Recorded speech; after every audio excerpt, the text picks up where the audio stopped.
কৰিছো মুছলমান বিবাহ আইন বাতিল সিদ্ধান্ত কোনো কাৰণতে মানি নচলে আমছুৱে ৰাজ্য চৰকাৰক তীব্ৰ প্ৰত্যাহ্বান জনাই আগন্তুক সময়ত সমগ্ৰ ৰাজ্যত মুছলমান সমাজে তীব্ৰ আন্দোলন গঢ়ি তুলিব মুছলমানৰ আইন অনুসৰি বিবাহ কাৰ্য সমাপন হ'ব এই ক্ষেত্ৰত চৰকাৰে আলোচনাত বহিব লাগিব যদিহে আলোচনাত নবহে যদিহে বাতিলৰ সিদ্ধান্ত উঠাই নলয় তেন্তে ৰাজ্যজুৰি আন্দোলনৰ হুংকাৰ দিছে আমছুৱে মুছলমানৰ ধৰ্মীয় অনুভূতিত আঘাত হনাৰ বাবে ৰাজ্যত হ'ব বৃহৎ আন্দোলন এয়া আমছুৰ হুংকাৰ ৰাজ্যৰ মুখ্যমন্ত্ৰী ডক্টৰ হিমন্ত বিশ্ব শৰ্মাৰ প্ৰতি প্ৰত্যাহ্বান আগবঢ়াইছে আমছুৱে মুছলমান বিবাহ আইন বাতিল কেতিয়াও মানি লোৱা নহ'ব মুছলমান বিবাহ আইন বাতিল আমি কোনো কাৰণতে মানি নলওঁ ইছলামিক আইন অনুসৰি সুৰক্ষিত হৈ আছে অসমৰ মুছলমানসকল ৰাজনৈতিকভাৱে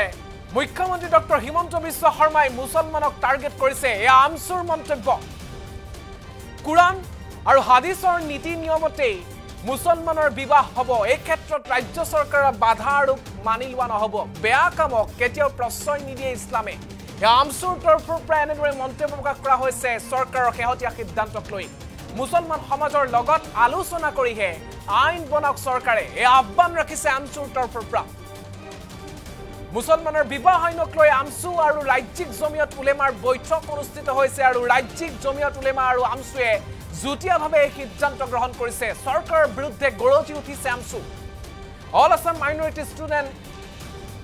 ইউনিয়নৰ তৰফৰ পৰা এনেদৰে তীব্ৰ প্ৰতিবাদ সাব্যস্ত কৰা পৰিলক্ষিত হৈছে ধৰ্মীয় অনুভূতিত আঘাত হনাৰ বাবে ৰাজ্যত বৃহৎ আন্দোলনৰ হুংকাৰ প্ৰদান কৰা হৈছে কেইদিনমানৰ পূৰ্বে ৰাজ্য চৰকাৰৰ তৰফৰ পৰা সিদ্ধান্ত গ্ৰহণ কৰা হৈছিল যে মুছলমানসকলৰ বিবাহ আইন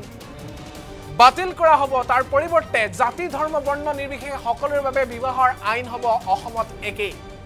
আৰু তেনেধৰণৰ সিদ্ধান্তৰ বিৰোধিতা কৰি এনেদৰে মুছলমান জমিয়ত উলেমা অৰ্থাৎ ইছলামজী জমিয়ত উলেমা আছে বা মুছলমান বুদ্ধিজীৱী আছে লগতে যিসকল আমছুৰ নেতাবৰ্গ আছে সেইসকলে এনেদৰে আজিৰ দিনটোত তীব্ৰ প্ৰতিবাদ সাব্যস্ত কৰাৰ হুংকাৰ প্ৰদান কৰিছে চৰকাৰে অতি শীঘ্ৰে এই মুছলমান বিবাহ আইন বাতিলৰ যে সিদ্ধান্ত সেয়া উইথড্ৰ কৰিব লাগে প্ৰত্যাহাৰ কৰিব লাগে আৰু আগন্তুক সময়ত আইন বনোৱাৰ পূৰ্বে মুছলমানৰ লগত আলোচনাত বহিব লাগে মুছলমানৰ নিয়ম অনুসৰি ইছলামৰ নিয়ম অনুসৰি মুছলমানসকলে বিয়াত বহিব ইছলামিক আইন অনুসৰি সুৰক্ষিত হৈ আছে অসমৰ মুছলমান ৰাজনৈতিকভাৱে অসমৰ মুখ্যমন্ত্ৰী ডক্টৰ হিমন্ত বিশ্ব শৰ্মাই টাৰ্গেট কৰিছে মুছলমানসকলক ৰাজ্য চৰকাৰৰ তৰফৰ পৰা হিন্দু মুছলমান খ্ৰীষ্টান অসমত বসবাস কৰা জাতি ধৰ্ম বৰ্ণ নিৰ্বিশেষে সকলোৰে বাবে বিবাহৰ ক্ষেত্ৰত একেই আইন হ'ব বুলি ঘোষণা কৰা পৰিলক্ষিত হৈছিল আৰু ইয়াৰ পিছতে এনেদৰে ৰাজ্যৰ মুখ্যমন্ত্ৰীক উভতি ধৰিছে আৰু আগন্তুক সময়ত চৰকাৰৰ মুছলমান আইন বাতিলৰ সিদ্ধান্ত প্ৰত্যাহাৰ নকৰা পৰ্যন্ত বৃহৎ আন্দোলন ঘোষণা কৰাৰ হুংকাৰ প্ৰদান কৰিছে মুছলমান সমাজৰ লগত আলোচনা কৰিহে অসমৰ মুখ্যমন্ত্ৰীয়ে আইন বনাব লাগিব মুছলমানৰ বিবাহ আইনক লৈ আমছু আৰু ৰাজ্যিক জমিয়ত উলেমাৰ বৃহৎ বৈঠক আৰু যুটীয়া বৈঠকত এনেদৰে ৰাজ্য চৰকাৰৰ প্ৰতি প্ৰত্যাহ্বান সৃষ্টিকাৰী মন্তব্য প্ৰদান কৰা পৰিলক্ষিত হৈছে আৰু চৰকাৰৰ বিৰুদ্ধে এনেদৰে গৰজি উঠিছে তীব্ৰ প্ৰত্যাহ্বানৰ তেওঁলোকে ভাবুকি প্ৰদান কৰিছে ৰাজ্যৰ মুখ্যমন্ত্ৰীগৰাকীক আমি আগবঢ়াইছো এই মুহূৰ্তত জমিয়ত উলেমাৰ তৰফৰ পৰা লগতে আজিৰ দিনটোত all Assam minority student union AAMSU তৰফৰ পৰা যুটীয়া বৈঠকৰ পিছতেই ৰাজ্যৰ মুখ্যমন্ত্ৰী আৰু অসম চৰকাৰক উদ্দেশ্যি কি মন্তব্য ৰাখিছে আমছুৱে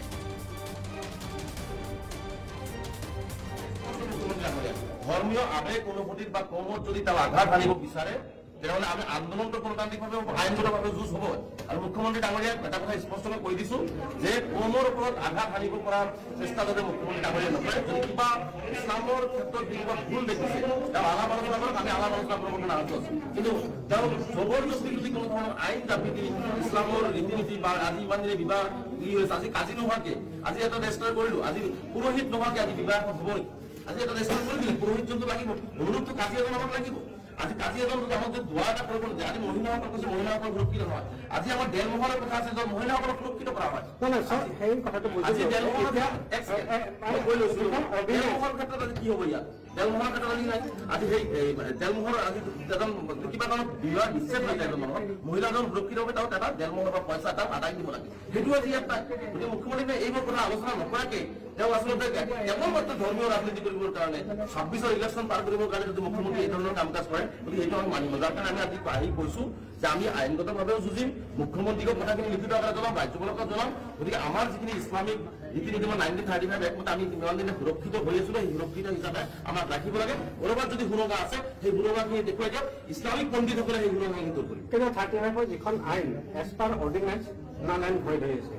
এতিয়া এই মুহূৰ্তত আপোনালোকৰ ষ্টেপটো কি হ'ব স্যাৰ এতিয়া আমি আজি দেখো মুখ্যমন্ত্ৰী আগত এটা হাহাকাৰ পৰিৱেশৰ সৃষ্টি কৰিছে না তেওঁ ৰেজিষ্টাৰ অফিচত তাকো নিযুক্তি দিছে না কাজীসকলক তেওঁ অনুমতি দিছে এইটো তেওঁ এতিয়া বাতিল কৰাৰ নিচিনা পৰিৱেশ এটা হৈ দিছে আজি বিবাহৰ ক্ষেত্ৰত আজি কোৰ্টত আহিবলগীয়া পৰিৱেশ হৈছে আমি কোৰ্টত আপিল কৰিবলৈ যাম মই বিবাহ কৰিম মোৰ ৰেজিষ্টাৰটো কোনে কৰিব গতিকে মুখ্যমন্ত্ৰী ডাঙৰীয়া জবৰদস্তি আমাৰ বিবাহৰ ক্ষেত্ৰত তেওঁ এটা বাধা সৃষ্টি কৰি আছে সেইকাৰণে আজি আমি বহিছো যে মুখ্যমন্ত্ৰীক কথাখিনি আমি ভালকে অৱগত কৰিম অসমৰ মুখ্যমন্ত্ৰী হয় যিহেতু তেওঁ আমাৰ মুখ্যমন্ত্ৰী গতিকে আমাৰ ইছলামৰ ওপৰত যিখিনি আজি 3-4 মাহৰ পৰা বিবাহৰ ক্ষেত্ৰত দ্বাৰা আহাৰ পৰিৱেশ হৈছে এই কথাখিনি অৱগত কৰিম তাৰপিছত আমাৰ কথাখিনি লিখিত আকাৰে জনাম মুখ্যমন্ত্ৰী কি ক'ব বিচাৰিছে সেইখিনিও আমি শুনিম শুনাৰ পিছত আমাৰ কথাখিনি যদি মুখ্যমন্ত্ৰী ডাঙৰীয়া ইছলামিক ৰীতি নীতি বা ইছলামৰ বিবাহ বিচ্ছেদ বা ইছলামৰ যিখিনি মানে ধৰ্মীয় আইন কানুন যিখিনি আমাৰ আছে সেইখিনিক যদি তেওঁ পাকে পুটানতে ধ্বংস কৰিব বিচাৰে আমি স্পষ্টকৈ কৈছো আমি আইনগতভাৱে যুঁজিম ৰাজপথত যুঁজিম কিন্তু ইছলামৰ ওপৰত বা ইছলামিক ধৰ্মীয় বিবাহ বিচ্ছেদৰ ক্ষেত্ৰত তেওঁ যদি আঘাত কৰিব বিচাৰে সেইটো আমি মান্য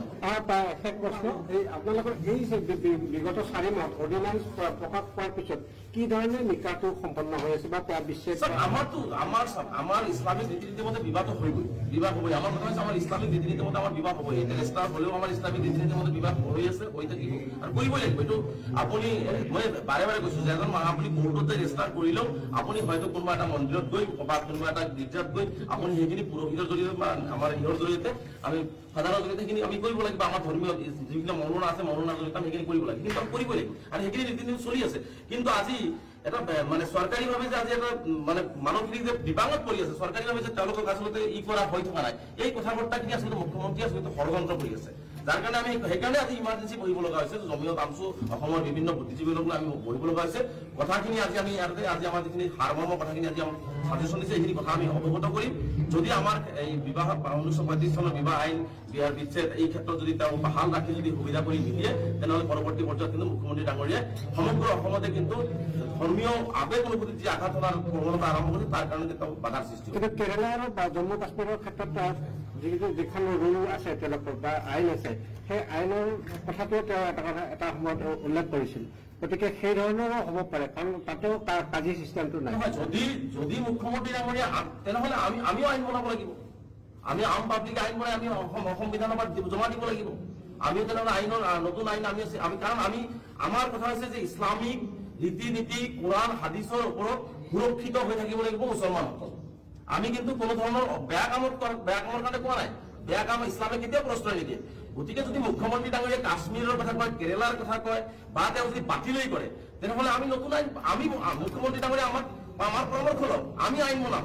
তাতে যদি আমাৰ আইন বনোৱাৰ ক্ষেত্ৰত যদি তাতে যদি কিবা সলনা মুখ্যমন্ত্ৰী দেখা পায় সেইখিনি আমাক দেখুৱাই দিয়ক আমি শুদ্ধ কৰিম কিন্তু মুখ্যমন্ত্ৰী ডাঙৰীয়া এটা কথা আমি স্পষ্টকৈ কৈ দিছো আপোনালোককো কৈ দিছো যে ইছলামৰ যিখিনি ৰীতি নীতি কোৰআন হাদিছে বা ইছলামিক ল পাৰ্চনেল ল বোৰ্ডে যিখিনি কথা কয় বা শৰিয়া লয় যিখিনি কথা কয় সেইখিনি কিন্তু আমাৰ ওপৰত ইম্পেক্ট থাকিব লাগিব যদি কোনোবাই ধ্বংস কৰিব বিচাৰে সেইটো আমি মানি লওঁ কিন্তু এটা কথা স্পষ্ট মুখ্যমন্ত্ৰী ডাঙৰীয়া ধৰ্মীয় আবেগ অনুভূতিত বা কৰ্মত যদি তেওঁ আঘাত আনিব বিচাৰে তেনেহ'লে আমি আন্দোলন আজিৰ দিনটোত এনেদৰে জমিয়ত উলেমা আৰু আমছুৰ যুটীয়া বৈঠকত সিদ্ধান্ত গ্ৰহণ কৰা হৈছে এনেদৰে মুছলমান বিবাহ আইন বাতিলৰ সিদ্ধান্তৰ প্ৰত্যাহাৰ বা সেই ক্ষেত্ৰত বিবেচনাৰ বাবে ৰাজ্যৰ মুখ্যমন্ত্ৰীক আলোচনাৰ মেজলৈ তেওঁলোকে বিচাৰিছে মুছলমানসকলৰ সৈতে আলোচনা কৰিহে ৰাজ্যত এই ধৰণৰ আইন প্ৰৱৰ্তন কৰিব পাৰিব কেইদিনমানৰ পূৰ্বে অসমৰ কেবিনেটত বিশেষ সিদ্ধান্ত গ্ৰহণ কৰা হৈছিল বাল্য বিবাহ ৰোধ বা মুছলমানৰ বিবাহ লগতে পঞ্জীয়নৰ ক্ষেত্ৰত এক সমতা স্থাপন কৰি ৰাজ্য চৰকাৰৰ তৰফৰ পৰা কোৱা হৈছিল যে জাতি ধৰ্ম বৰ্ণ নিৰ্বিশেষে সকলো লোকৰ বাবে অসমত বিবাহ আৰু বিবাহ বিচ্ছেদৰ নিয়ম হ'ব একেই সেইমতে মুছলমান বিবাহ আৰু বিচ্ছেদ পঞ্জীয়ন আইন 1935 আৰু অসম মুছলমান বিবাহ আৰু বিবাহ বিচ্ছেদ পঞ্জীয়ন বিধি 1935 বাতিলৰ সিদ্ধান্ত গ্ৰহণ কৰা হৈছিল আৰু এই বাতিলৰ সিদ্ধান্তক লৈ এনেদৰে গৌৰৱী উঠা পৰিলক্ষিত হৈছে আমছু আৰু জমিয়ত উলেমা লগতে মুছলমান বুদ্ধিজীৱীসকল আজিৰ দিনটোত এনেদৰে তীব্ৰ প্ৰতিবাদ সাব্যস্ত কৰি ৰাজ্যৰ মুখ্যমন্ত্ৰীক এক প্ৰকাৰ হুংকাৰ দিছে যদিহে ৰাজ্য চৰকাৰে এই সিদ্ধান্ত বাতিল নকৰে বাতিলৰ সিদ্ধান্ত যদি বাতিল নকৰে তেন্তে ৰাজ্যত বৃহৎ আন্দোলনৰ হুংকাৰ দিছে আসাম অল আছাম মুছলিম মাইনৰিটি ষ্টুডেণ্ট ইউনিয়নৰ লগতে জমিয়ত উলেমা লগতে মুছলমান বুদ্ধিজীৱীসকলে তেওঁলোকে কৈছে যে মুছলমানৰ আইন অনুসৰিয়ে মুছলমানসকল সুৰক্ষিত অৱস্থাত আছে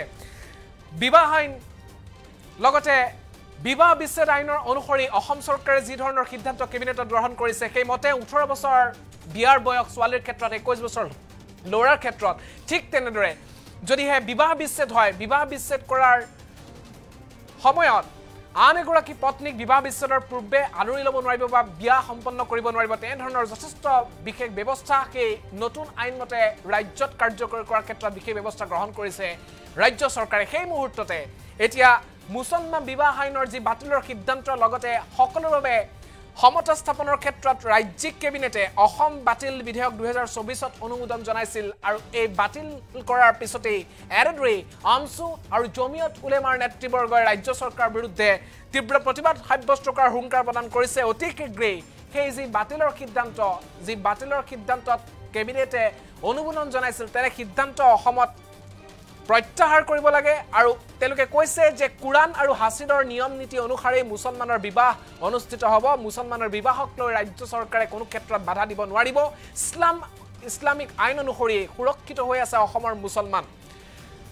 মুছলমান সমাজৰ লগত আলোচনা কৰিহে আইন বনাওক চৰকাৰে মুছলমানৰ বিবাহ আইনক লৈ এনেদৰে আমছু আৰু ৰাজ্যিক জমিয়ত উলেমাৰ বৈঠকত ৰাজ্য চৰকাৰৰ বিৰুদ্ধে গৰজি উঠা পৰিলক্ষিত হৈছে আৰু এনেদৰে আমছু আৰু জমিয়ত উলেমাৰ নেতৃবৰ্গই মন্তব্য প্ৰকাশ কৰিছে যে অতি শীঘ্ৰেই এই বিশেষ ব্যৱস্থাৰ ক্ষেত্ৰত আলোচনাৰ মেজলৈ আহিব লাগে অসম চৰকাৰ ৰাজ্যৰ মুখ্যমন্ত্ৰী অন্যথা ৰাজ্যত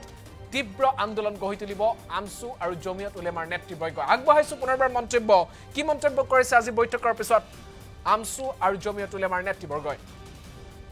কোনো ভোটিত বা কমত যদি তাৰ আঘাত আনিব বিচাৰে তেতিয়াহ'লে আমি আন্দোলনটো গণতান্ত্ৰিকভাৱে আইনগতভাৱে যুঁজ হ'ব আৰু মুখ্যমন্ত্ৰী ডাঙৰীয়াক এটা কথা স্পষ্টকৈ কৈ দিছো যে কমৰ ওপৰত আঘাত আনিব পৰাৰ চেষ্টা যাতে মুখ্যমন্ত্ৰী ডাঙৰীয়াই নকৰে যদি কিবা ইছলামৰ ক্ষেত্ৰত কিবা ভুল দেখিছে তেওঁ আলাপ আলোচনা কৰক আমি আলাপ আলোচনা কৰিবলৈ নাৰাজ আছো কিন্তু তেওঁ জবৰদস্তি যদি কোনো ধৰণৰ আইন জাপি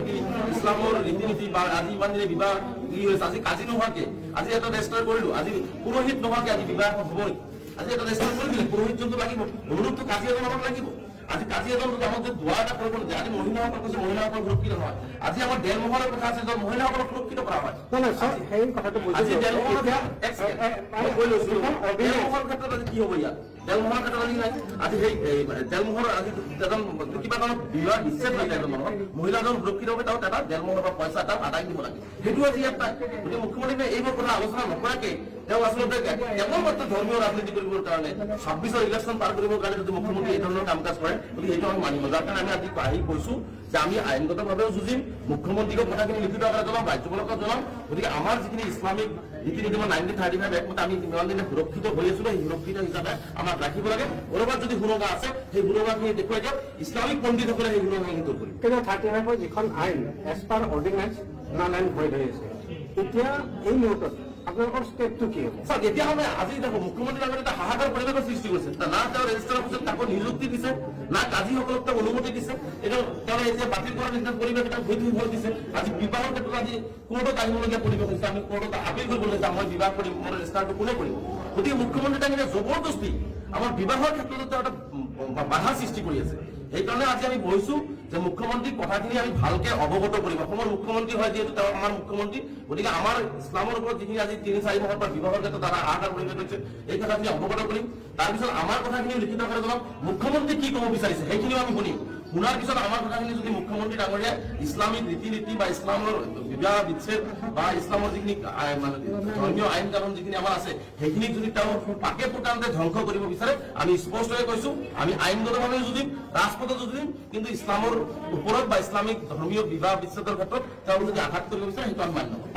শেষ প্ৰশ্ন এই আপোনালোকৰ এই বিগত 4 মাহত অৰ্ডিনেন্স প্ৰকাশ পোৱাৰ পিছত কি ধৰণে নিকাহটো সম্পন্ন হৈ আছে বা বিচ্ছেদ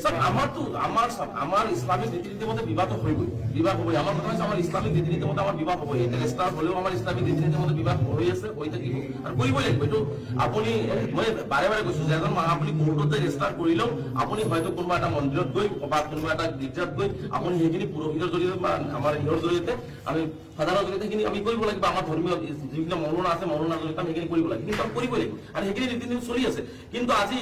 এটা মানে চৰকাৰীভাৱে যে আজি এটা মানে মানুহখিনি যে বিবাদত পৰি আছে চৰকাৰীভাৱে যে তেওঁলোকক আচলতে ই কৰা হৈ থকা নাই এই কথা বাৰ্তাখিনি আচলতে মুখ্যমন্ত্ৰী আচলতে ষড়যন্ত্ৰ কৰি আছে যাৰ কাৰণে আমি সেইকাৰণে আজি ইমাৰ্জেঞ্চি বহিব লগা হৈছে জমিয়ত আমছু অসমৰ বিভিন্ন বুদ্ধিজীৱীৰ লগত আমি বহিব লগা হৈছে কথাখিনি আজি আমি ইয়াতে আজি আমাৰ যিখিনি সাৰমৰ্ম কথাখিনি আজি সাজেশ্যন দিছে এইখিনি কথা আমি অৱগত কৰিম যদি আমাৰ এই বিবাহ 1935 চনৰ বিবাহ আইন বিয়াৰ বিচ্ছেদ এই ক্ষেত্ৰত যদি তেওঁ বাহাল ৰাখি যদি সুবিধা কৰি নিদিয়ে তেনেহ'লে পৰৱৰ্তী পৰ্যায়ত কিন্তু মুখ্যমন্ত্ৰী ডাঙৰীয়াই সমগ্ৰ অসমতে কিন্তু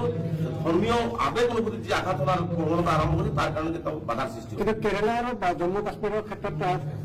যিখন ৰুল আছে তেওঁলোকৰ বা আইন আছে সেই আইনৰ কথাটো তেওঁ এটা সময়ত উল্লেখ কৰিছিল গতিকে সেই ধৰণৰো হ'ব পাৰে কাৰণ তাতেও কাজি চিষ্টেমটো নাই যদি মুখ্যমন্ত্ৰী ডাঙৰীয়া তেনেহ'লে আমিও আইন বনাব লাগিব আমি আম পাব্লিক আইন বনাই আমি সংবিধানত জমা দিব লাগিব আমিও তেনেহ'লে আইনৰ নতুন আইন আমি কাৰণ আমি আমাৰ কথা হৈছে যে ইছলামিক ৰীতি নীতি কোৰআন হাদিছৰ ওপৰত সুৰক্ষিত হৈ থাকিব লাগিব মুছলমানসকল আমি কিন্তু কোনো ধৰণৰ বেয়া কামৰ কাৰণে কোৱা নাই বেয়া কাম ইছলামে কেতিয়াও প্ৰশ্ৰয় নিদিয়ে গতিকে যদি মুখ্যমন্ত্ৰী ডাঙৰীয়াই কাশ্মীৰৰ কথা কয় কেৰেলাৰ কথা কয় বা তেওঁ যদি বাতিলেই কৰে তেনেহ'লে আমি নতুন আইন আমি মুখ্যমন্ত্ৰী ডাঙৰীয়া আমাৰ পৰামৰ্শ লওক আমি আইন বনাম তাতে যদি আমাৰ আইন বনোৱাৰ ক্ষেত্ৰত যদি তাতে যদি কিবা ভুল মুখ্যমন্ত্ৰী দেখা পায় সেইখিনি আমাক দেখুৱাই দিয়ক আমি শুদ্ধ কৰিম কিন্তু মুখ্যমন্ত্ৰী ডাঙৰীয়া এটা কথা আমি স্পষ্টকৈ কৈ দিছোঁ আপোনালোককো কৈ দিছোঁ যে ইছলামৰ যিখিনি ৰীতি নীতি কোৰআন হাদিছে বা ইছলামিক ল পাৰ্চনেল ল বোৰ্ডে যিখিনি কথা কয় বা শৰিয়া লয় যিখিনি কথা কয় সেইখিনি কিন্তু আমাৰ ওপৰত